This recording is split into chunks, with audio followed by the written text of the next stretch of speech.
오늘 읽은 말씀은 하나님과 아브라함의 대화입니다. 오고 가고 하는 대화가 이루어지고 있습니다. 이 대화가 있다는 것은 굉장히 중요하죠. 신앙이라고 하면 하나님과 우리 사이에 대화가 있는 것입니다. 당연하지요 라고 생각할지 모르지만 사실은 하나님과 대화는 없으면서 어떤 종교적인 의식만 있는 경우도 많습니다. 교회는 출석도 하고 교회 생활은 하지만 삶 속에서 하나님과 대화가 없어요. 그냥 하나의 종교의 일환으로 교회를 다닌다면 신앙의 진가가 어그러진 것입니다. 신앙은 교회 올 때도 중요하고 참석하고 예배 드리는 것도 중요하지만 늘 생활 속에서 하나님과 나와의 대화가 있는 것입니다. 그 대화를 어떻게 해요? 기도로 또는 하나님의 말씀을 읽으면서 하나님이 오늘 들려주는 하나님의 메시지를 듣는 것. 이거 대화잖아요. 저희 교회가 굉장히 강조하는 것이 뭐죠? 큐티를 강조하고 매일의 삶을 강조합니다. 저희가 주일 설교도 이렇게 내보내지만 매일매일 새벽기도 매일 성경 가지고 하는 것을 내보내는 이유는 사실은 교회에 오는 것도 중요하지만 매일 삶 속에서 하나님과 대화하는 것을 강조하는 것입니다. 우리가 이런 말들을 많이 하잖아요. 교회는 항상 문이 열려야 합니다. 당연합니다. 항상 문이 열리고 또 많은 사람들이 와서 기도할 수 있는 건 매우 매우 중요합니다. 하지만 어떤 의미에서는 교회 문이 좀 잠길 필요가 있어요. 우리가 예배 드리고 딱 문 잠궈 놓고 이제 안에 드려지는 예배만 중요한 것이 아니라 밖으로 나가서 삶 속의 예배가 드려져야 되기 때문에 삶의 예배와 실제 이렇게 가시적으로 드리는 예배가 균형을 이루어야지 그냥 외형적인 예배는 있지만 삶의 예배가 없으면 그건 뭐예요? 하나님과의 대화가 없는 것이죠. 그래서 가장 중요한 것은 예배 의식도 중요하지만 늘 생활 속에 하나님과 대화가 있는 것인가 하는 것이 매우 매우 중요합니다. 우리가 오늘 본문을 보더라도 아브라함이 완전하지 않아요. 부족한 것이 많아요. 하지만 그에게 끊임없이 보여지는 모습은 뭐냐면 하나님과 대화가 있다는 것입니다. 아브라함을 믿음의 조상이라고 하는 것은 그 대화가 삭제되었다면 결코 그를 믿음의 조상이라고 말할 수 없을 겁니다. 그러나 그에게 부족함이 있고 나약함이 있고 쓰러질 때도 있지만 그리고 헛소리를 할 때도 있지만 그러나 그런 중이라도 할지라도 그에게 늘 뭐가 있어요? 하나님과의 대화가 있다는 것입니다. 그래서 오늘 말씀을 보면 하나님과 아브라함의 대화인데요. 그 대화를 이렇게 나누어서 생각을 해보면 먼저 하나님의 말씀이 나오잖아요. 하나님이 말씀하시는 것, 또 아브라함이 이야기하는 것이 나오는데 하나님의 말씀만 이렇게 나누어서 보면 하나님이 15절을 보면 내 아내 사라의 이름을 사라라 하라 이렇게 말씀하십니다.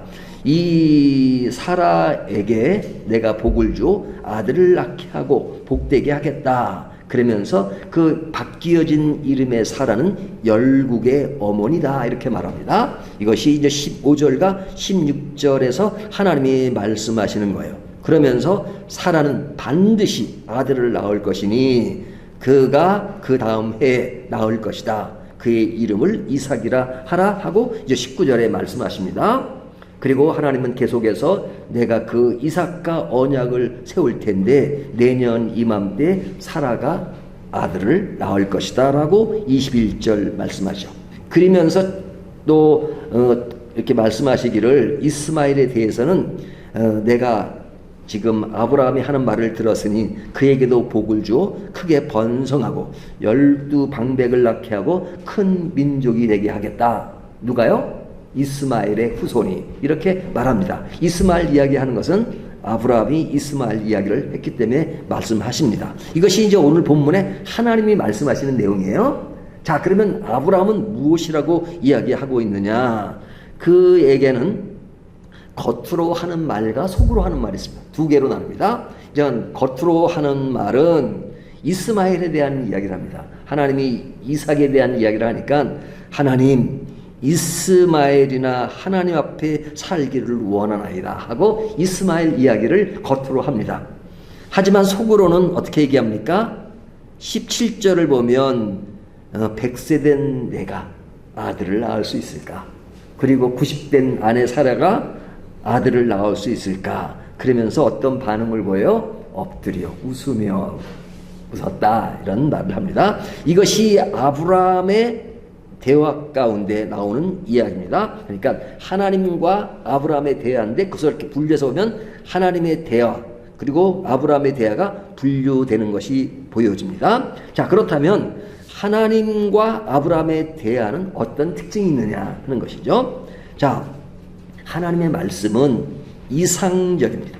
이상적이에요. 그러니까 뭔가를 지향하고 그리고 뭔가 이루어질 어떤 세계를 이야기합니다. 근데 그것이 이상적이고 미래의 가능성을 이야기합니다. 미래의 가능성.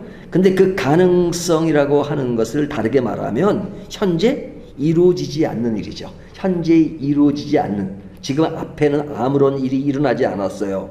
하지만 이루어질 미래의 일을 이야기하는 것입니다. 물론 그 미래의 일을 문법적으로 말하면 완료형으로 얘기할 때 오늘 일어나는 것처럼 보이지만 그러나 그 내용을 보면 다 미래형으로 이야기합니다. 그래서 이 말은 미래에 뭐가 될 것이라는 이야기는 참 좋지만 이것을 부정적으로 이야기한다면 현실성이 없을 때는 그런 이야기를 뭐라 그래요? 꿈 같은 이야기를, 꿈 같은. 가능성이 없는데 가능성이 있는 것처럼 얘기하는 사람들을 뭐라 그래요? 아, 저 사람 뻥이 세다 그러잖아요. 허풍이 많다 이런 말 하잖아요. 돈키호테와 같다 뭐 이런 말도 하잖아요. 근데 하나님의 말씀은 지금 현실적으로는 그렇게 가능성이 없어 보이는 이야기인데 너무너무 확실하고 분명하게 말씀하십니다. 이것이 하나님의 말씀의 특징이에요. 근데 아브라함의 이야기의 특징은 뭐냐? 하나님 앞이니까 하나님이 하시는 말씀이 내가 공감이 되고 동의하지 못해도 어찌 하나님 앞에 그렇게 쉽게 반박을 하겠습니까? 쉽게 반박은 못하죠. 그리고 하나님이 어떤 문제를 아니까 반박은 못합니다. 하지만 본인이 생각할 땐 잘 이해가 안 됩니다. 그 이해가 안 되는 모습을 어떻게 표현하고 있어요? 피식 웃어요. 피식 웃어요. 그 피식 웃는다는 그 말 속에는 어떤 의미가 포함되어 있습니까? 우리가 어떤 사람과 이야기할 때도 말이 되지 않는 얘기를 할 때 어떻게 해요? 어떨 때는 뭐 논쟁할 수도 있지만 너무 말도 안 되는 얘기하면 그냥 약간 좀 이렇게 웃죠. 속으로 아이 말도 안 되는 소리를 하고 있어. 그리고 살짝 아주 미소를 짓고 웃습니다. 어이가 없다는 거죠. 어이없는 얘기를 한다 할 때 그렇게 살짝 웃잖아요. 왜 어이가 없느냐 생각을 해보십시오. 아브라함 나이가 내년이면 100세예요. 사라의 나이가 90세예요. 근데 하나님이 사례를 사라의 이름으로 고쳐주시면서 그 이름의 뜻이 열국의 어미가 된다. 열국의 어미가 되려면 일단 아들이 한 명이라도 있어야 되는데 한 명도 없어요. 어떻게 열국의 어미가 됩니까? 그리고 지금 나이가 90인데 어떻게 자식을 낳을 수가 있어요? 말도 안 되는 얘기죠. 그러니까 아브라함이 하나님 그거 말도 안 됩니다. 이렇게 얘기할 수는 없잖아요. 왜? 하나님이 어떤 분인지 아니까 그러니까 피식 웃는 겁니다. 그리고 속으로 생각하는 거죠. 내 나이가 지금 몇 살인데 하나님은 가능성을 가지고 말씀하셔야지 가능성이 없는 얘기를 하시니까 아브라함은 그럴수록 가능성을 가지고 이야기합니다. 그 가능성을 가지고 이야기하는 것이 뭐예요? 하나님 여기에 지금 이스마엘이 있지 않습니까? 이스마엘이 지금 있지 않습니까? 그러니까 아브라함의 말의 특징은 현실적이에요. 그리고 막연한 미래의 가능성이 아니라 현재 가지고 있는 것으로 가능한 것을 이야기하는 것입니다.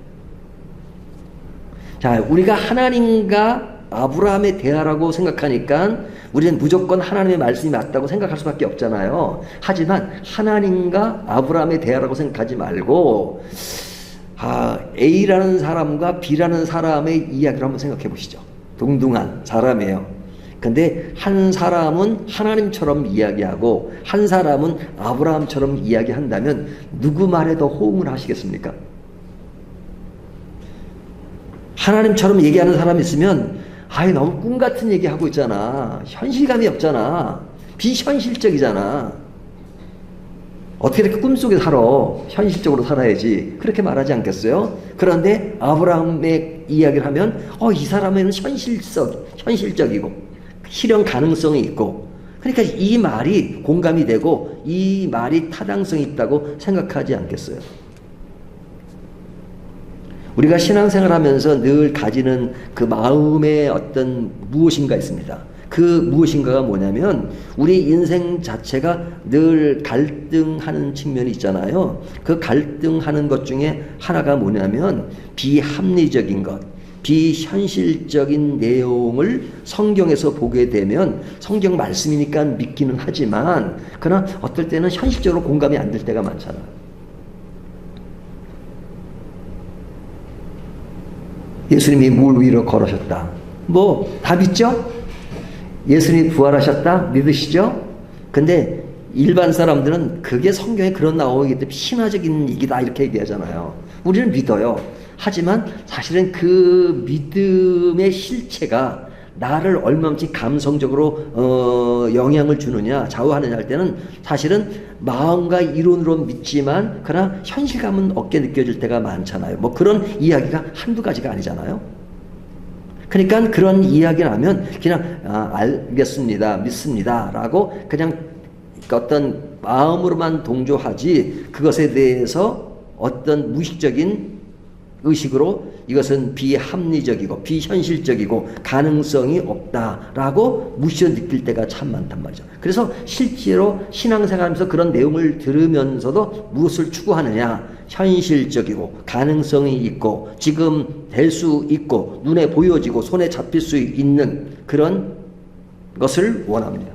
그리고 그런 것을 추구합니다. 우리가 기도할 때 오면 하나님 그 잘 보이지 않고 비현실적인 것이 현실적으로 되게 해주십시오. 가능성이 없는 것을 가능성 있게 해주십시오. 그런 기도가 대부분이잖아요. 그러니까 사람들은 가능성, 현실성, 현재 가능한 것들을 되게 추구합니다. 근데 하나님이 그런 가능성을 자꾸 얘기하지 않고 비현실적인 얘기를 아주 너무 강렬하게 이야기하면 그때 어떤 반응을 보여요? 노골적으로 반항할 수 없으니까 피식 웃습니다. 피식 웃어요. 막연한 미래의 이삭보다는 현재의 이스마엘이 그에게는 설득력이 더 있습니다. 다시요. 미래의 이삭보다는 현재의 이스마엘이 그에게 설득력이 있습니다. 그러면 이런 반응을 보이는 아브라함에 대하여 하나님은 어떤 반응을 보이십니까? 이제 그렇게 반응을 보이는 아브라함에게 하나님이 보이시는 반응이에요. 하나님이 어떻게 반응하시죠? 이놈! 그렇게 믿음이 없어! 너는 왜 그 모양 그 꼴이야? 그 모양 그 꼴이야? 그렇게 하지 않으시죠? 하나님은 그러실 때도 있어요. 하지만 오늘 본문에 보면 하나님은 아브라함을 질책하시는 내용이 단 한마디도 나오지 않습니다. 네가 그래 네 마음과 네 상황을 배려해서 내 생각대로 해줄까? 하나님의 계획도 바꾸시지 않습니다. 여기서 하나님의 말씀의 특징은 하나님이 가고자 하는 그 언약의 방향과 내용은 단호합니다. 분명합니다. 그리고 선포하십니다. 내 언약은 이삭과 세우리라 라고 21절에 말씀하시죠. 분명하세요. 하나님은 언제나 분명하십니다. 하지만 아브라함의 감정과 생각을 무시하지 않습니다. 아브라함의 감정과 생각, 그것은 뭐예요? 하나님 보실 때는 인간의 나약함이잖아요. 하지만 그 나약함을 하나님은 그 자체도 리스펙해요. 존중해요. 그렇기 때문에 하나님은 아브라함을 야단치고 그러지 않고 그 아브라함이 말하는 그 이야기, 그것이 뭐예요? 이스마엘을 통해서 이것이 가능하지 않겠습니까? 라는 그 말에 대해서도 경청하십니다. 하나님은 들으세요. 그러니까 하나님이 그 말에 대해서 이스마엘에게도 복을 줄 것이다. 그가 12수령을 통해서 많은 큰 민족이 될 것이다. 이렇게 말씀하시잖아요. 하나님은 절대 주권자이시지만 인간적 반응을 존중하는 대화자로 오늘 본문에 등장하십니다. 이것이 하나님의 크심이에요. 우리가 하나님을 단답식으로 알면 하나님은 항상 무섭고 항상 분명한 잣대로 yes, 아니면 노 하는 그런 하나님으로 인식할 때가 많잖아요. 물론 절대적 진리에서 그렇게 하십니다. 하지만 그렇게 분명히 하시면서도 인간의 나약함을 이해하시기 때문에 인간을 구원하는 방법도 예수 그리스도를 통해서 인간적 방법으로 인간의 죄가를 받게 하시는 그런 과정 속에서 하나님이 인간들의 행해지는 방법으로 우리를 구원하시잖아요. 그것은 하나님이 우리를 그만큼 이해하시고 우리 편에서 그 모든 일을 이루어 가신다는 것입니다. 이것이 하나님의 지극한 사랑이에요.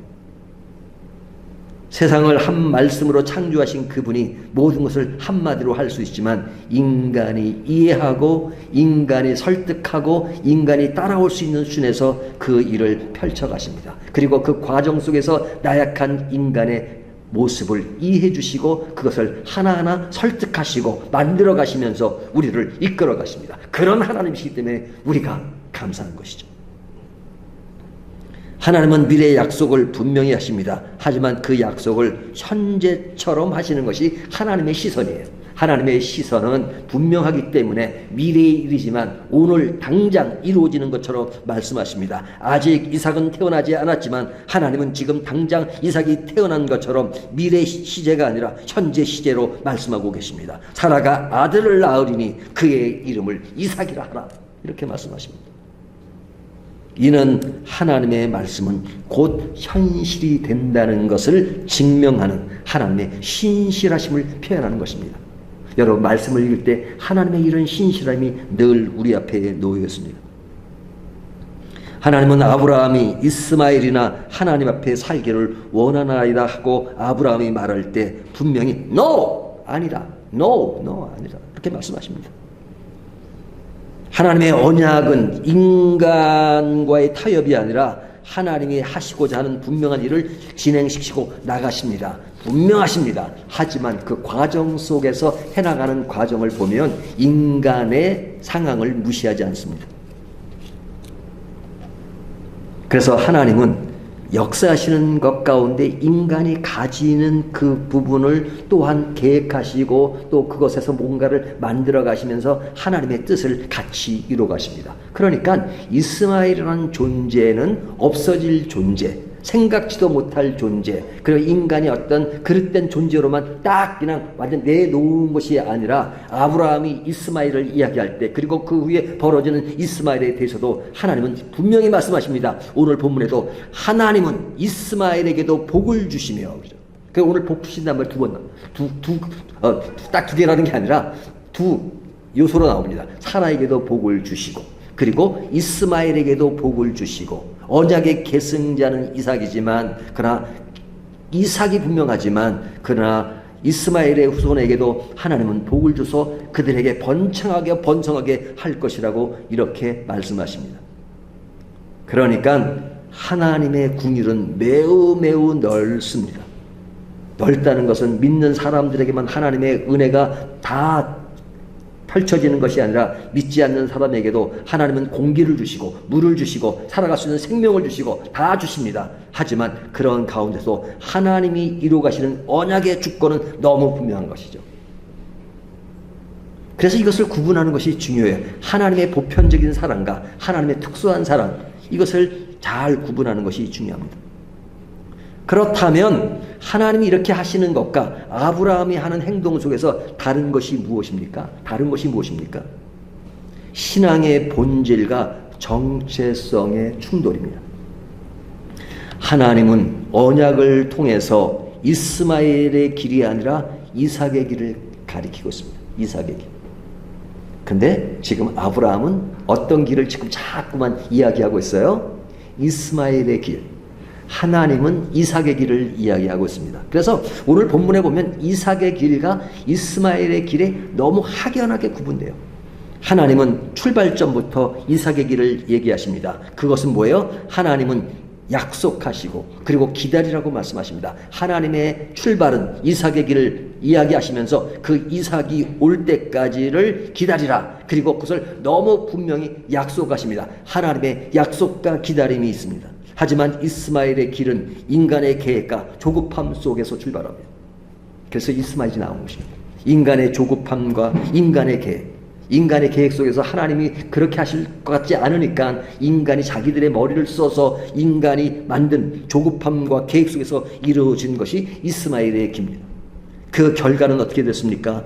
하나님의 이삭의 길은 언약이 개성이 되고 그리고 메시아의 계보가 이루어지는 일이 일어났지만, 그러나 이스마엘의 길은 12방백이 나오지만 그들은 아람 민족의 조상이 되어서 어떤 큰 민족을 이루긴 하지만 그들의 가는 길은 언약의 백성들이 가는 길과 달랐습니다. 후대 이스라엘은 민족 구속사의 중심이 되었지만 그들의 이스마엘의 길은 중동 갈등의 뿌리가 되고 종교적인 충돌의 기원이 되었습니다. 근데 아브라함이 인간의 길과 조급한 길을 갔을 때 그 당대에는 별로 크게 느껴지지 않았습니다. 그렇죠? 그러니까 자녀가 없어요. 그러니까 사라가 아이고 그냥 하가를 통해서 애를 하나 납시다, 그렇게 제안을 했잖아요. 그러니까 아브라함이 오케이, will do, 그리고 했어요. 그래서 아이를 낳습니다. 근데 그때 그 이룬 것은 뭐 그 당시에 뭐 종을 얻어서 자녀를 낳을 수 있는 그런 상황이니까 그것은 별로 큰 것 같이 보이지 않았습니다. 그냥 가볍게 인간의 방법을 쓴 것 같지만, 그러나 그것이 세월이 흘러서 이삭의 후손이 나오고 이스마엘의 후손이 나오고 그 두 후손의 갈등은 지금까지 벌어지고 있는 것입니다. 그때 그 잠깐의 이야기는 잠깐의 이야기로 끝난 것이 아니라 세월이 흘러서 그리고 엄청난 갈등이 폭발적으로 폭넓게 이루어진 것을 볼 수 있습니다. 그래서 이 성경에 나타나는 그 하나님이 이스마엘 후손에게 복을 준다는 말씀이 그냥 한마디로 끝나는 것이 아니라 창세기 25장에 가면 그 이스마엘의 후손에 대한 이야기가 나옵니다. 그들에게도 12아들이 생겨요. 12아들. 12두령이라고 나오잖아요. 오늘 본문에. 줄 것이다. 그래서 창세기에는 그 아들 이름까지 거론합니다. 25장에 보면 제가 이름을 다 외우지 못하는데 그냥 기록을 해왔습니다. 그 아들 이름이 누구냐? 이것은 그 이삭 다음에 야곱의 아들이 아니라 12아들이 아니라 이것은 누구의 아들이냐? 이스마엘의 아들이에요. 그 사람이 누구냐? 그냥 뭐 외우실 필요 없습니다. 그냥 들었기만 하십시오. 느바옷, 게달, 압부엘, 밉상이란 말은 한국말 같아요. 미스마, 두마, 마사, 하닷, 데마, 여둘, 나비스, 게두마. 이것이 그 이스마엘의 12아들입니다. 그 아들들이 펼쳐지는 그 나라는 엄청 큽니다. 그러니까 우리가 지금으로 보면 이스라엘 옆에 나라들 있잖아요. 위에 나라, 또 밑으로 밑에까지. 저기에 그러니까 이 이스마엘의 후손은요, 그 지역에, 그 중동 지역의 많은 부분을 차지해요. 그 분포가 되어 있습니다. 아라비아의 동족의 부족도 되고, 아라비아 북쪽 오아시스, 뭐 등등등등, 유목민들 해가지고 그런 이스마엘의 후손들의 널리 퍼진 것을 볼 수 있어요. 그런 반면에 이스라엘의 12지파는 뭐예요? 뭐 이것을 다 외우신 분도 있더라고요. 근데 우리가 뭐 외우진 않아도 루벤, 시므온, 레이, 유다, 단, 납달리, 갓, 아셀, 이사갈, 스불론, 요셉, 베냐민, 12명이잖아요. 근데 실제로는 13지파죠. 왜 13지파예요? 요셉 지파라고 말하진 않죠.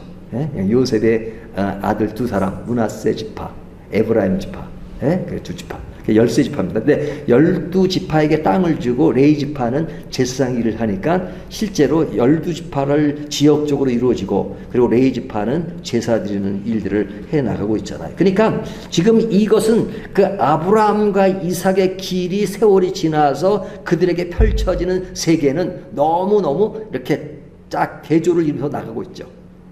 이삭의 길에 후손들이 펼쳐지고, 그리고 이스마엘의 후손들이 펼쳐지고, 그래서 그들 간에 갈등이 생기고, 그 갈등은 오늘날에도 계속 이어지고 있는 것을 볼 수 있어요.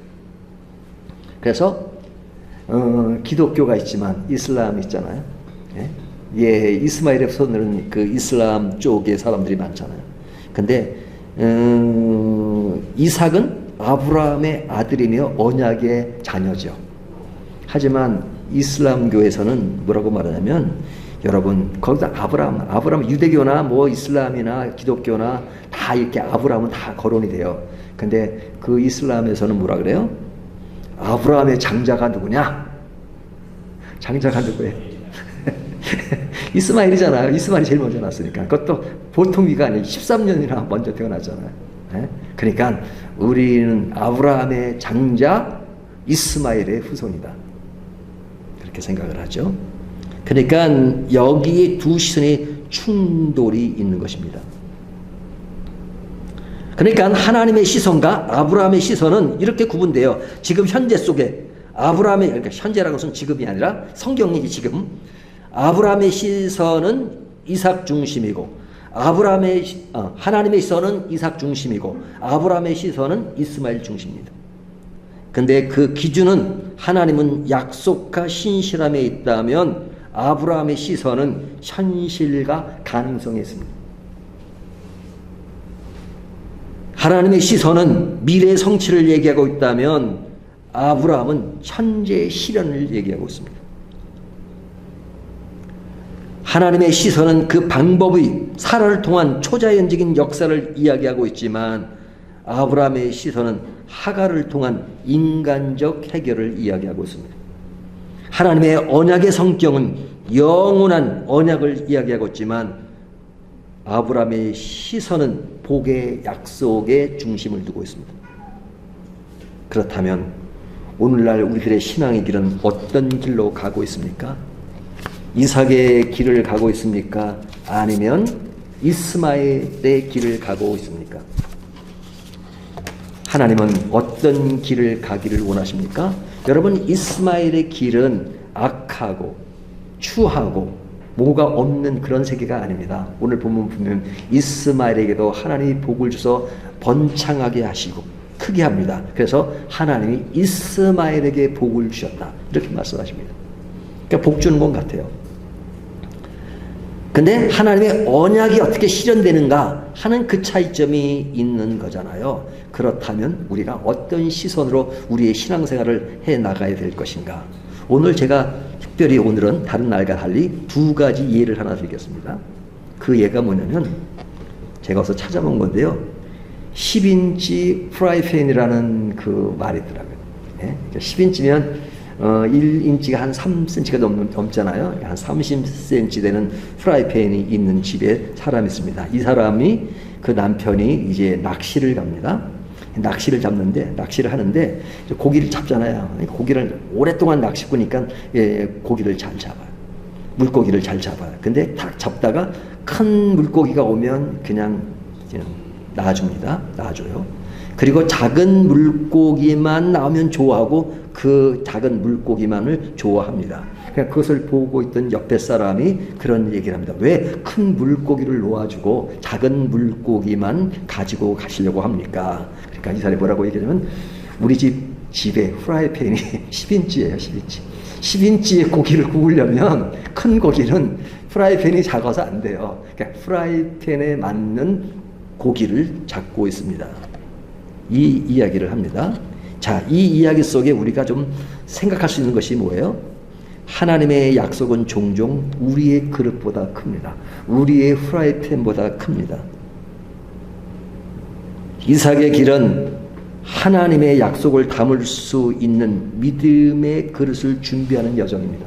하지만 이스마엘의 길은 내 그릇에 맞춰 하나님의 계획을 축소하는 선택일 수 있습니다. 그러니까 우리의 신앙생활은 자꾸만 하나님이 원하시는 이삭의 길이 아니라 자꾸만 이스마엘의 길은 현실적이잖아요. 그러니까 그 현실에 맞게끔 내 프라이팬에 물고기를 맞추는, 물론 그래야 될 때가 있습니다. 하지만 신앙의 여정, 신앙의 중심은 내가 하나님에게 맞춰줘야 되잖아요. 하지만 하나님이 나에게 맞춰지기를 원하는 것, 그것이 바로 이 10인치 프라이팬의 예라고 말할 수 있어요.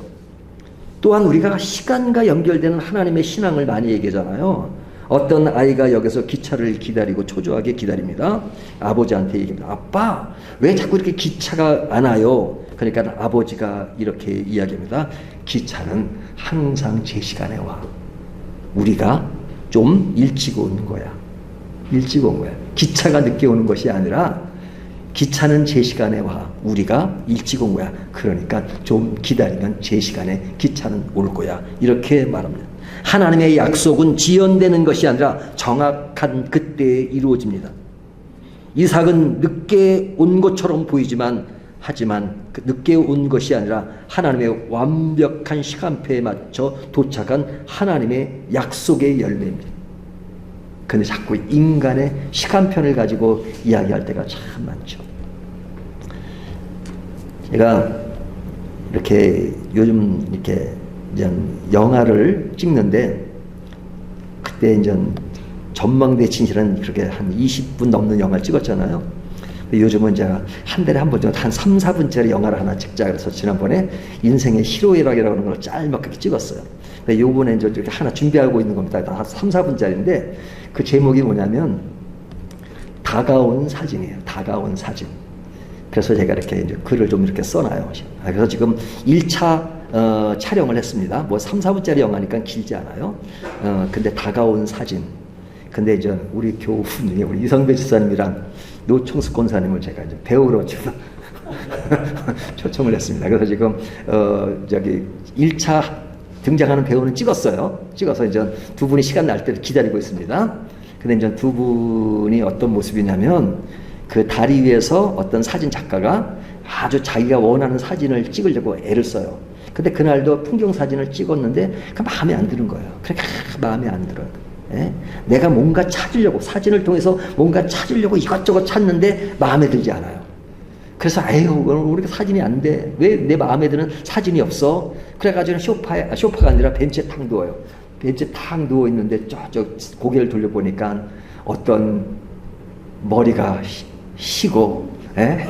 그리고 예쁜 아내를 가지신 그 두 분이 손을 잡고 쫙 걸어오는 거예요. 다정한 부부가 걸어와요. 그걸 보는 순간에 와 저거다. 그리고 그 사진 작가가 그 오는 사진을 딱 찍는데 그 사진 속의 사람과 풍경이 조화를 질 때 와 이것이 내가 바라던 그런 사진이었구나.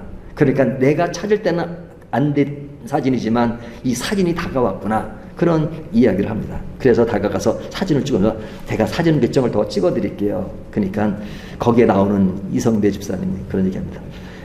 우리가 하늘 아래 있으니까 하늘이 배경이 나오도록 찍어주세요. 그러면서 이제 그 작가를 집으로 초대를 합니다. 집으로 갔더니 집에는 그림 한 폭이 쫙 있어요. 그림인데 그 그림 보신 분도 계실 거예요. 그러면은 거기에 이제 그 노건사님처럼 생긴 분이 이렇게 하늘을 쳐다보고 있어요. 그래 그 작가가 이렇게 말합니다. 하늘을 쳐다보고 계시네요. 그러니까 노건사님이 이제 이렇게 얘기합니다. 하늘을 쳐다보는 건 사실이에요. 하지만 사실은 다르게 보면 그 사람이 하늘을 쳐다보고 있는 것이 아니라 하늘이 그 사람을 쳐다보고 있는 거예요. 하늘이 그 사람을 쳐다보고 있는 거예요. 거기에 하늘은 하나님을 상징합니다. 하늘이 사람을 쳐다보고 있는 거예요. 우리가 삶의 여정 속에 늘 우리가 하늘을 쳐다보고 사는 것 같지만 항상 하늘이 우리를 보고 있다는 것입니다. 그것이 바로 이삭의 길입니다.